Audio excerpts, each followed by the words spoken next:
أعوذ بالله من الشيطان الرجيم.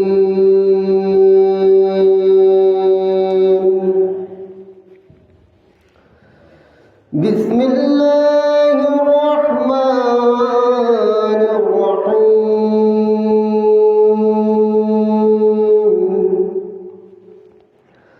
النبي أولى بالمؤمنين من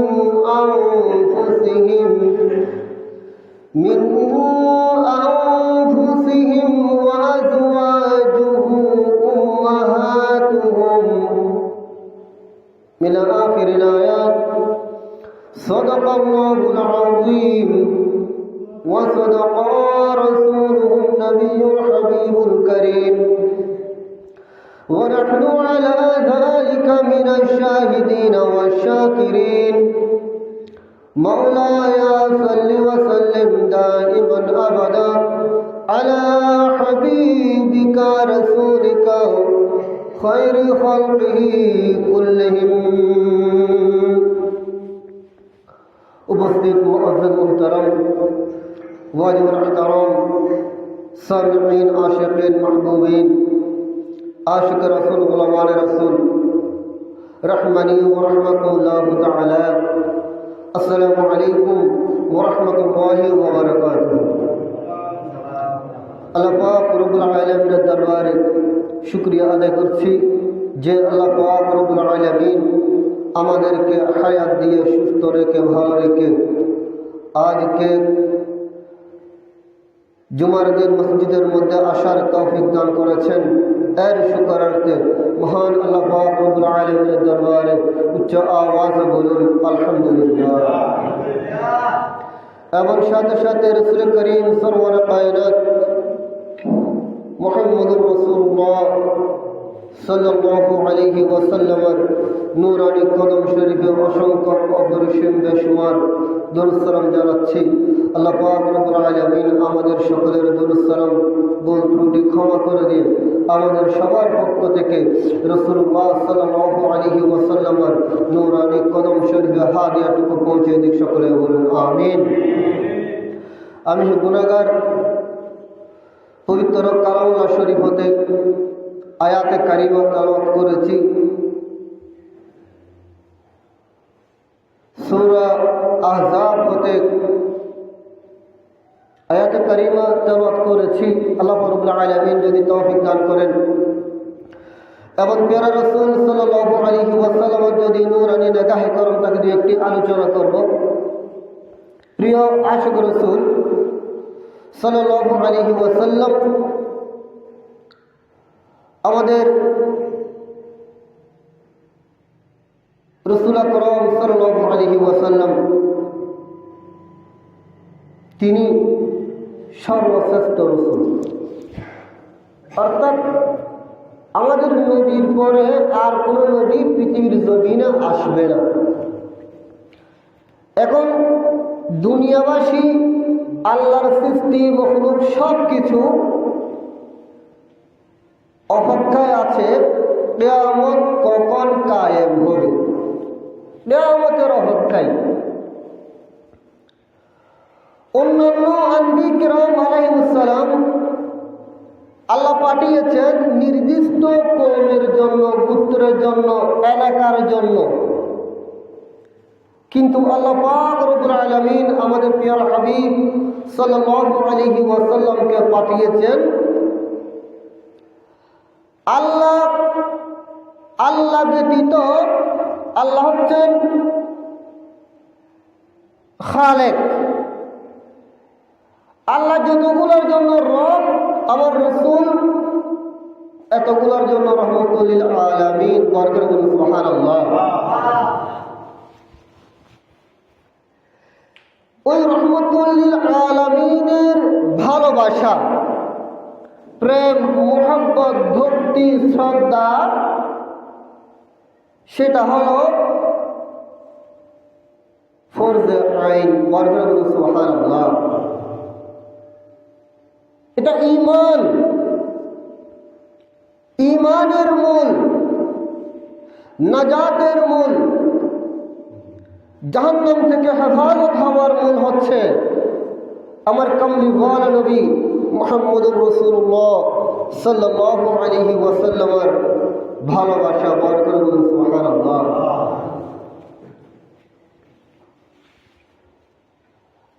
এই কারণে হাদিসে পাকের মধ্যে প্যারা রাসূল সাল্লাল্লাহু আলাইহি ওয়াসাল্লাম ইরশাদ করেছেন, হযরত আনাস রাদিয়াল্লাহু তাআলা হাদিস শরীফ বর্ণিত হয়েছে, আনাস আন্না রাসূলুল্লাহ সাল্লাল্লাহু আলাইহি ওয়াসাল্লাম قال لا يؤمن أحدكم حتى أكون أحب إليه من والده وولده والناس أجمعين। বরকত বলুন সুবহানাল্লাহ।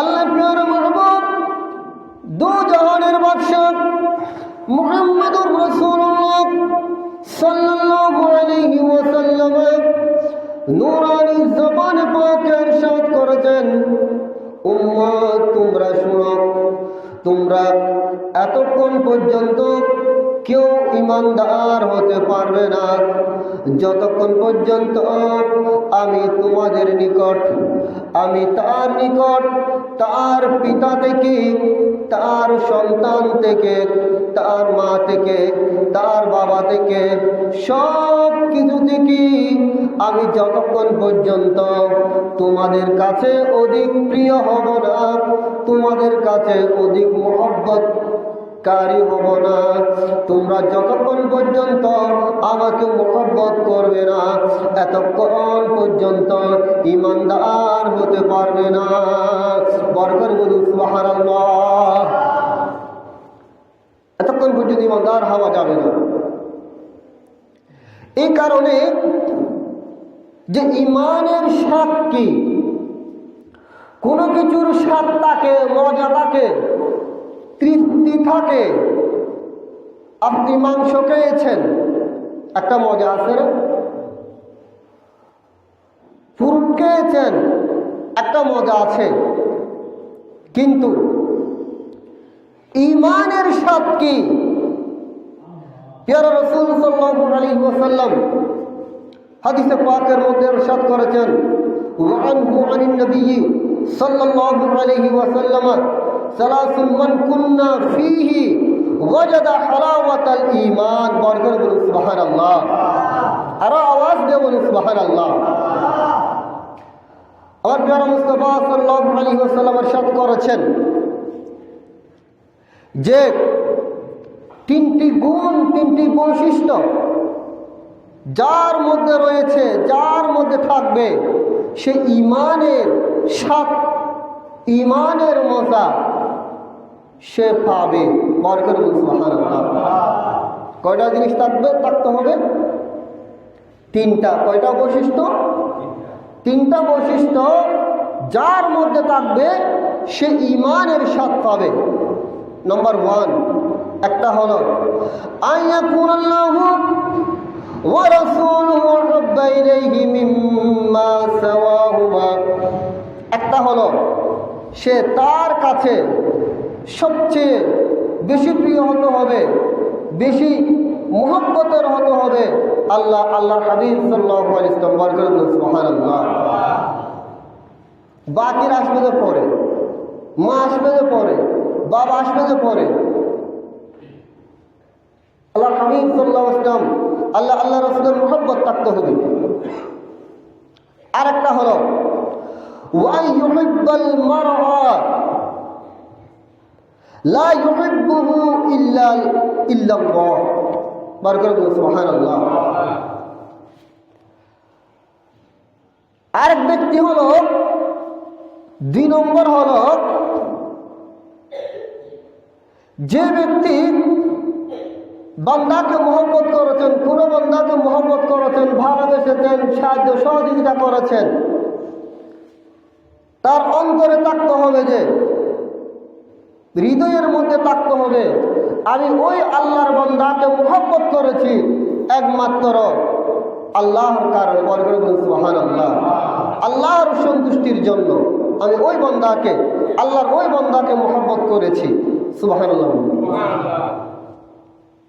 আরেকটা হলো ওয়া ইউকরাহা আন ইয়াউদা ফিল কুফরি কামা ইয়াকরাহু আন ইউকযাফা ফিন নার। সুবহানাল্লাহ। আরেকটা হলো যে ব্যক্তি কুফর থেকে মুক্ত হয়েছে, ফিরেছে, ঈমান এনেছে, সে আবার কুফরের মধ্যে ফিরে যাওয়াটা অপছন্দ করে। কি রকম অপছন্দ করে? যেমন অপছন্দ করে আগুনের মধ্যে নিক্ষিপ্ত হতে। এদিকে ধাও ধাও করে আগুন জ্বলছে, আচ্ছা আগুনের মধ্যে যাওয়ার জন্য কেউ কি পছন্দ করবে? কেউ পছন্দ করবে না। সে চাইবে যে আগুন থেকে বাঁচার জন্য, ঠিক কিনা বলুন? প্রিয় হাজিরিন, তাহলে বুঝে যাচ্ছে আল্লাহর হাবিব সাল্লাল্লাহু আলাইহি ওয়াসাল্লাম এর মহব্বত সবচেয়ে বড়, ঠিক কিনা বলুন? সালাতুন ইয়া রাসূলুল্লাহ, সালামুন ইয়া ইসলামের দ্বিতীয় খলিফা হযরত ওমর ইবনে খাত্তাব রাদিয়াল্লাহু আনহু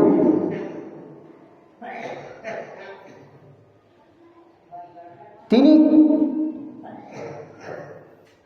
আল্লাহর হাবিব সাল্লাল্লাহু আলাইহি ওয়াসাল্লামকে বলেছেন, ফাকালা লাহু উমর ইয়া রাসূলুল্লাহ লা আনতা আহাব্বু ইলাইয়া মিন কুল্লি নাফসিন মিন কুল্লি শাইইন ইল্লা নাফসি।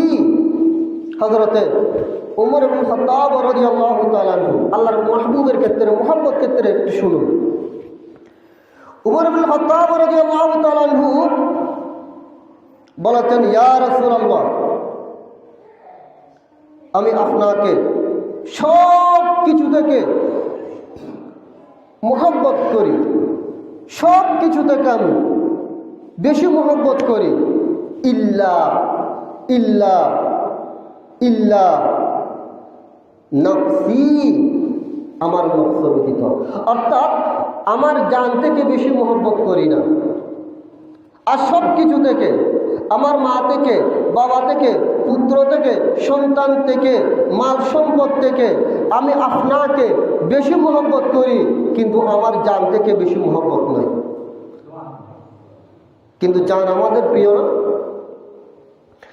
তখন আমার রাসূল বলেছেন, আল্লাহর হাবিব সাল্লাল্লাহু আলাইহি ওয়াসাল্লাম বলেছেন, فقال النبي صلى الله عليه وسلم لا والذي نفسي بيده حتى أكون أحب إليك من نفسك।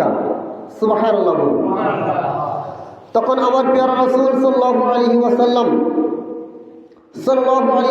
বলেছেন যে শপথ, ওই জাতে পাকের শপথ যার কুদরতি হাতের মধ্যে আমার প্রাণ, ওই জাতে পাকের শপথ, তুমি এতক্ষণ পর্যন্ত মুমিন হবে না, ইমানদার হবে না, যতক্ষণ পর্যন্ত তোমার জান চেয়ে, জানের থেকে আমি রাসূলকে যতক্ষণ মুহাব্বত করবে না, এতক্ষণ ইমানদার হবে না। সুবহানাল্লাহ।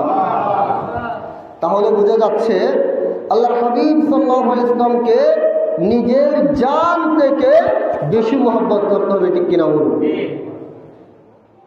তখন হযরত উমর ইবনে খাত্তাব রাদিয়াল্লাহু তাআলা আনহু বলেছেন, فقال له عمر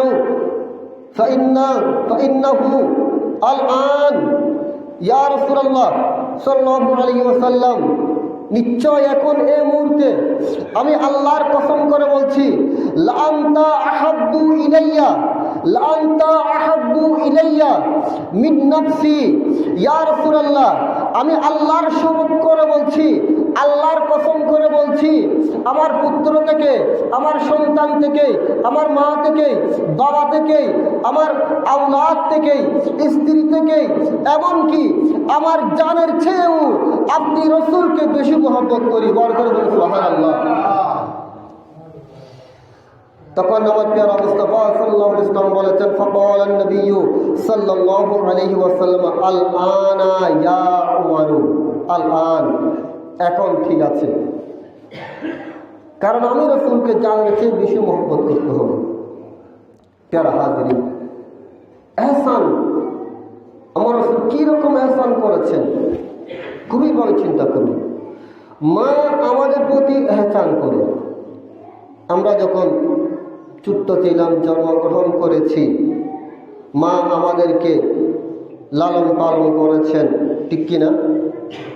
কোন কোন শীতের ভিতর মা আমাদেরকে খুব কষ্ট করে লালন পালন করেছেন। বাবা আমাদেরকে পরিশ্রম করে অর্থ রোজগার করেছেন, আমাদেরকে খাওয়াইছেন, পরিয়েছেন, এটা এহসান করেছেন।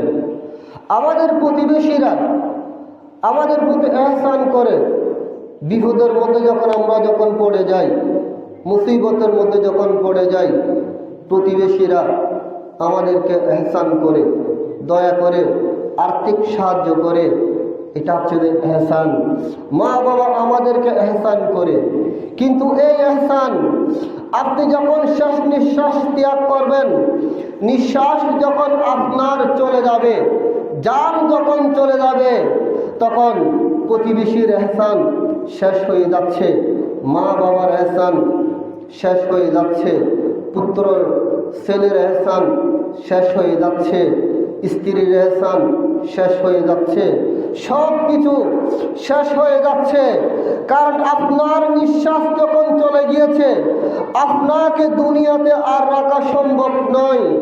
আপনাকে কবরের মধ্যে দিয়ে ফেলতে হবে। সেখানে আপনার কাঁধের মধ্যে নিয়ে সবাই জুলুস করে করে আল্লাহু রব্বি মুহাম্মদ নবী সাল্লাল্লাহু আলাইহি ওয়াসাল্লাম আপনাকে নিয়ে কবরের মধ্যে সবাই দিয়ে আসবে।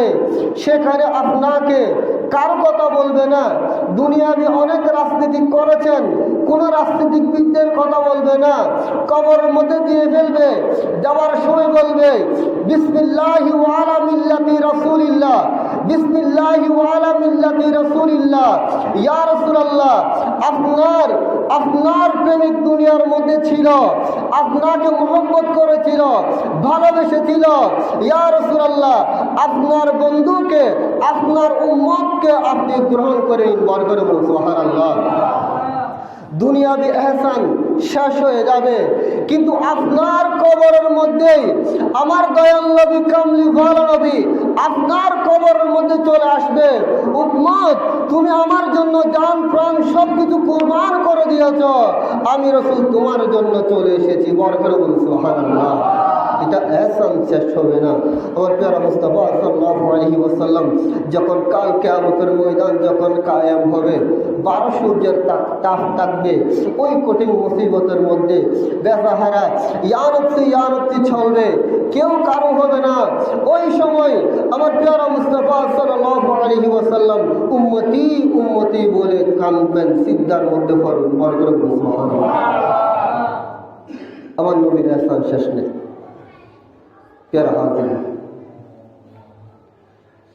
এই কারণে একজন সাহাবা রাসূল আকরাম সাল্লাল্লাহু আলাইহি ওয়াসাল্লাম সালাতুন ইয়া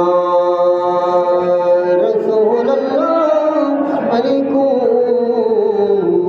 সালামুন ইয়া হাবিবাল্লাহ আলাইকুম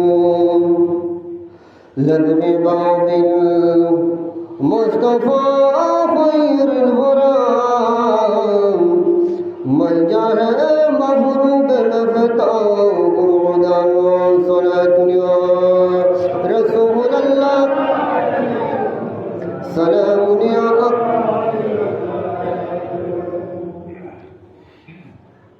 আল্লাহ রাসূলের একজন সাহাবা ছিলেন, অসংখ্য সাহাবা, এক এক সাহাবার কাছে এক একটা বৈশিষ্ট্য আছে, ঠিক কিনা বলুন?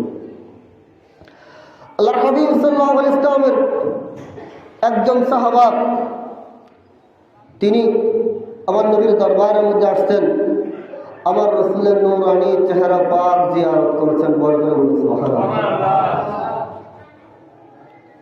ঠিক আছে, আমার রাসূলের চেহারা পাকের দিকে। অন্তর খুব পেরেশান, খুব চিন্তিত, খুব চিন্তিত,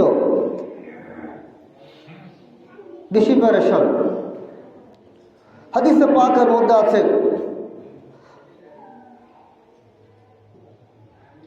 ফাকালা ইয়া রাসূলুল্লাহ,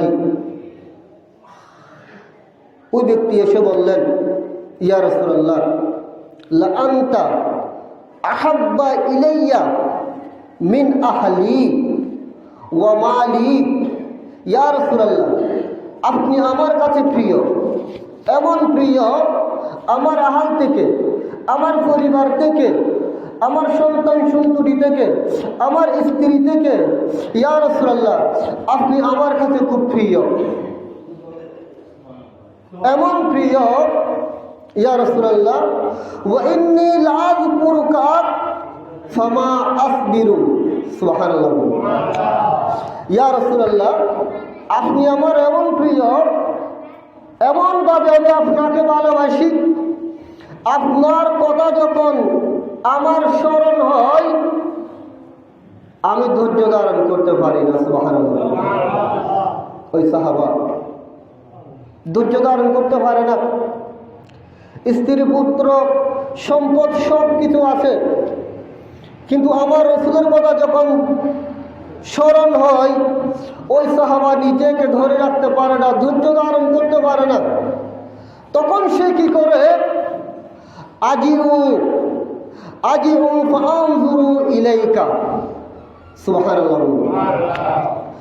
তখন ওই সাহাবা বললেন, ইয়া রাসূলুল্লাহ, আমি যখন ধৈর্য ধারণ করতে পারি না, আবার সব কিছু ত্যাগ করে, স্ত্রী, পুত্র, সন্তান, মাল সম্পদ সব কিছু ত্যাগ করে আমি আপনার দরবারে ছুটেছি, আপনার দরবারে ছুটে আছি, আপনার নূরানির চেহারা আমি জিয়ারত করি। আমার নবীর নূরানির চেহারা জিয়ারত করি, অন্তর শান্তি পাই। ওই সাহাবার অন্তর শান্তি পাচ্ছে কি জন্য? আমার রাসূলের নূরানি চেহারা পাক জিয়ারতে শান্তি পাচ্ছে। ঠিক কিনা বলুন? এখান থেকে বুঝতে হবে কিয়ামত পর্যন্ত আশিক রাসূলদের অন্তর শান্তি হয় আমার মুস্তাফার জিকিরের কারণে। বড় করে বলুন সুবহানাল্লাহ। এটা আমার কথা না, আলা বিযিকরিল্লাহি তাতমাইন্নুল কুলুব। শাফা শরীফ কাজী আয়াস রহমতুল্লাহ আলাইহি এর তাফসীর করেছেন। তোমরা যারা বাতিল আছো তোমরা শুনো, আমার রাসূলের স্লোগানকে, আমার নবীর ইয়াদগারিকে, আমার রাসূলের স্মরণকে ফালতু স্লোগান ইনকার করো, খবরদার মনে রাখতে হবে যে বা যারা আমার প্রিয় মুস্তাফা সাল্লাল্লাহু আলাইহি ওয়াসাল্লামের শানে মানে আঘাত করে, প্রত্যেকটি ব্যক্তিকে মনে রাখতে হবে তাদের সম্পর্কে কোরআনে পাকের মধ্যে ইরশাদ করে দিয়েছেন, উতুল্লিম বাদা যালিকা জানিন। এদের জন্মসূত্র দিয়ে যার সন্তান। কি সন্তান? যার সন্তান। কারণ মুস্তাফার জিকিরের ইবাদত। সুবহানাল্লাহ বলুন।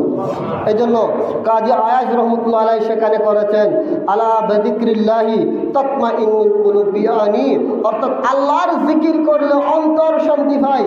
তিনি তাফসীর করেছেন, ইয়ানি মুহাম্মদুর রাসূলুল্লাহ সাল্লাল্লাহু আলাইহি ওয়াসাল্লাম, মুহাম্মদ সাল্লাল্লাহু আলাইহি ওয়াসাল্লাম জিকিরের মধ্যে অন্তর শান্তি। বর্গের সুবহানাল্লাহ।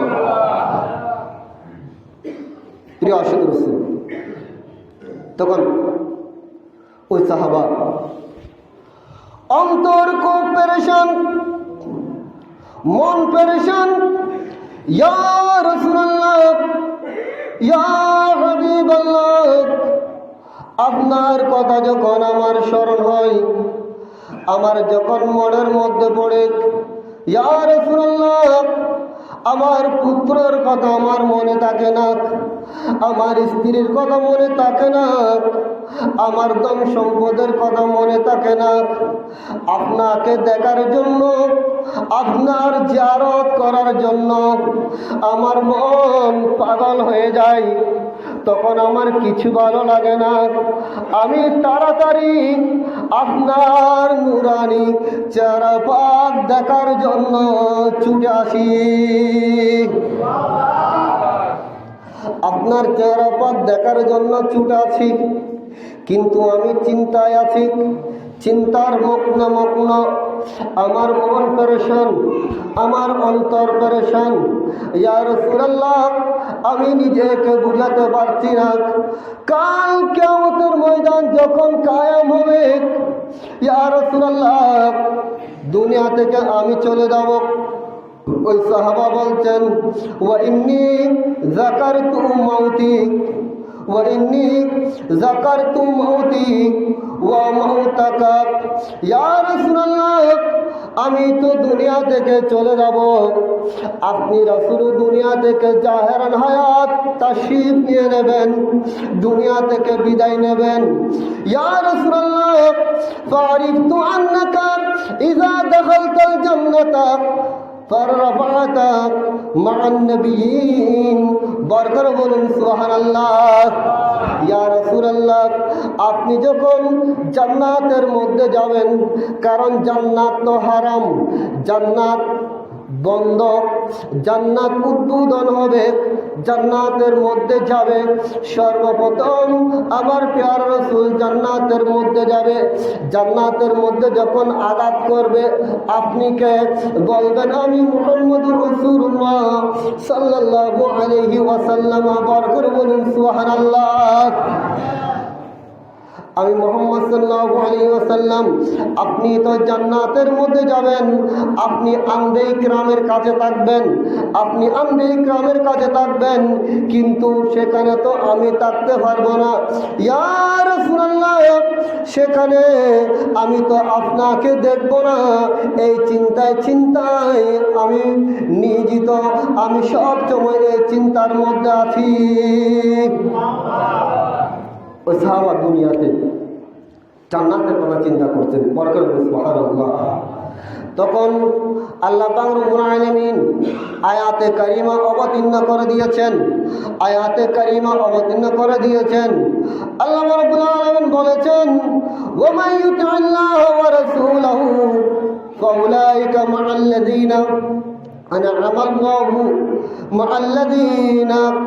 মা'আল্লাযীনা আন'আমা আল্লাহু আলাইহিম মিনান নাবিয়্যিনা ওয়াস-সিদ্দীকিনা ওয়াশ-শুহাদা'i ওয়াস-সালিহিন।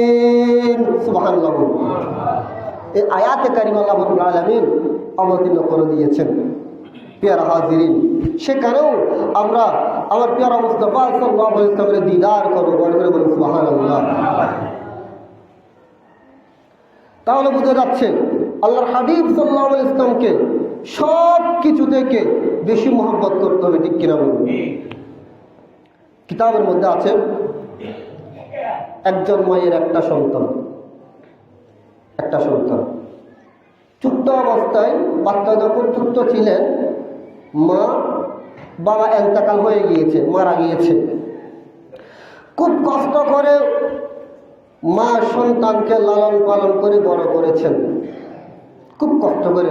কারণ বাবা যদি মারা যায়, ওই ফ্যামিলির মধ্যে হাল ধরার আর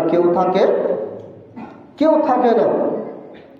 খুব কষ্ট করেছেন, সন্তানও বড় হয়েছে, রোজগার করবে, আয় করবে। ওই সময় আরবের জমিনের মধ্যে আমার প্রিয় মুস্তাফা সাল্লাল্লাহু আলাইহি ওয়াসাল্লাম ইসলামের দাওয়াত দিচ্ছেন। বরকত বলুন সুবহানাল্লাহ। দাওয়াত যখন দিচ্ছেন, ওই মহিলার সন্তান ইসলাম ধর্ম গ্রহণ করে ফেলেছেন। লা ইলাহা ইল্লাল্লাহ মুহাম্মাদুর রাসূলুল্লাহ সাল্লাল্লাহু আলাইহি ওয়াসাল্লাম দাওয়াত মুস্তাফার মধ্যে চলে এসেছে। বরকত বলুন সুবহানাল্লাহ। চলে যখন এসেছেন, মা তো ঈমান গ্রহণ করে নাই, ছেলে ঈমান গ্রহণ করে ফেলেছে, মা করে নাই। তখন মাকে আরবের মানুষরা সবাই বলছে, তোমার ছেলে তোমাদের ধর্ম বাপদাদার ধর্ম ত্যাগ করে মুহাম্মদ সাল্লাল্লাহু আলাইহি ইসলামকে ইসলাম ধর্ম গ্রহণ করে ফেলেছেন। তুমি তোমার সন্তানকে বোঝাও যাতে মুহাম্মদ সাল্লাল্লাহু আলাইহি ইসলামকে ত্যাগ করে আমাদের ধর্মের মধ্যে থাকার জন্য মা তার সন্তানকে বুঝিয়েছেন, বাবা তুমি মুহাম্মদ সাল্লাল্লাহু আলাইহি ইসলামকে তুমি ত্যাগ করো, তুমি ছেড়ে দাও। সন্তানকে বুঝিয়েছেন, সন্তান তো বুঝে না। শেষ পর্যন্ত মা বললেন, তুমি যদি মুহাম্মদ সাল্লাল্লাহু আলাইহি ইসলামকে ত্যাগ না করো তাহলে আমি ভাতও খাবো না, পানিও খাবো না। তখন তোমাকে সবাই বলবে যে তুমি তোমার মাকে হত্যা করেছ, তোমার সবাই সমালোচনা করবে, তোমাকে সবাই ধিক্কার দেবে, বলবে যে তুমি তোমার মায়ের হত্যাকারী। নাউযুবিল্লাহ। আরো বার করে বলুন নাউযুবিল্লাহ। তখন মা কি করেছেন, সন্তানকে ছেড়ে মরুভূমির মধ্যে চলে গিয়েছে। মরুভূমির মধ্যে খুব গরম, উত্তপ্ত। যারা প্রবাসের মধ্যে গিয়েছেন আপনারা জানেন, নিচে বালু, উপরেও খুব গরম। মা একদিন চলে গিয়েছে, সন্তান বললেন আম্মা জান আপনি বাড়িতে চলুন। মাকে বুঝিয়েছেন খুব সুন্দর করে। মা বললেন আমি এতক্ষণ পর্যন্ত বাড়িতে যাব না যতক্ষণ পর্যন্ত তুমি মুহাম্মদ সাল্লাল্লাহু আলাইহি ওয়াসাল্লামকে ত্যাগ করবে না, ছেড়ে দেবে না। আমি এতক্ষণ পর্যন্ত বাড়ির মধ্যে যাব না, তোমাকে সবাই ধিক্কার দেবে। এভাবে মাকে একদিন বুঝিয়েছেন, মা তুমি ফিরে আসো। মা আসছে না। আরেকদিন বুঝিয়েছেন, মা তুমি ফিরে আসো। মা কিন্তু আসছে না। তৃতীয় দিন মাকে আবার বুঝিয়েছেন, মা তুমি ফিরে আসো, তুমি চলে এসো। মা বললেন তুমি যতক্ষণ পর্যন্ত মুহাম্মদ সাল্লাল্লাহু আলাইহি ওয়াসাল্লামকে ছাড়বে না আমি এতক্ষণ পর্যন্ত যাব না। মা আসতেছে না। তখন সন্তান বলে দিয়েছেন, মা জান তুমি জেনে রাখো, মা জান তুমি খেয়াল করো, আমি বলে দিচ্ছি আপনার মতো যদি এরকম 100টা মা যদি আরবের মরুভূমির মধ্যে যদি মরে যদি দাফন হয়ে যায়, আমি কিন্তু মুস্তাফার দামন ধরেছি, ওই মুস্তাফার দামন ছাড়বো না। বড় করে বলি সুবহানাল্লাহ। কারণ আমার জানের চেয়ে আমি তো আমার রাসূলকে বেশি মহব্বত করি। এই জন্য জান থেকে আমার নবীকে বেশি মহব্বত করতে হবে। এই জন্য কোরআনে পাকের মতো বলেছেন আন-নবিয়্যু আওলা, আন-নবিয়্যু আওলা বিল মুমিনিনা মিন আনফুসিহিম। নবী হচ্ছেন ইমানদারের জানের চেয়ে বেশি নিকটে। আল্লাহ হচ্ছেন নাহনু আকরাবু ইলাইহি মিন হাবিলিল ওয়ারিদ। আল্লাহর কুদরত আমাদের শায়রক থেকে বেশি কাছে। আল্লাহ আমার নবীর ক্ষেত্রে বলেছেন, আল্লাহ আমাদের নবীর ক্ষেত্রে বলেছেন আন-নবিয়্যু আওলা বিল মুমিনিনা মিন আনফুসিহিম। নবী ইমানদারের জানের চেয়ে বেশি নিকটে। তাহলে বুঝে যাচ্ছে আমাদের জানের মালিক আমার প্রিয় মুস্তাফা সাল্লাল্লাহু আলাইহি ওয়াসাল্লাম। সুবহানাল্লাহ। এই কারণে সবার অন্তরে আল্লাহ আল্লাহর হাবিবের মহব্বত দান করুন। এই মহব্বতটা হচ্ছে ঈমান। এই মহব্বত নিয়ে যারা দুনিয়া থেকে যাইতে পারবেন আপনারা মনে করবেন নাজাত। আর যারা আমার রাসূলের সম্মানে আঘাত করে দুনিয়া থেকে যাইবেন, মনে রাখবেন আপনাদের সবার স্থান হবে জাহান্নামের মধ্যে। আল্লাহ রাব্বুল আলামিন আমাদের সবার অন্তরের মধ্যে আমার রাসূলের মহব্বত দান করুন। সকলে বলুন আমিন। ওয়া আখিরু দাওয়ানা আলহামদুলিল্লাহি রাব্বিল আলামিন। আসসালামু আলাইকুম ওয়া রাহমাতুল্লাহ।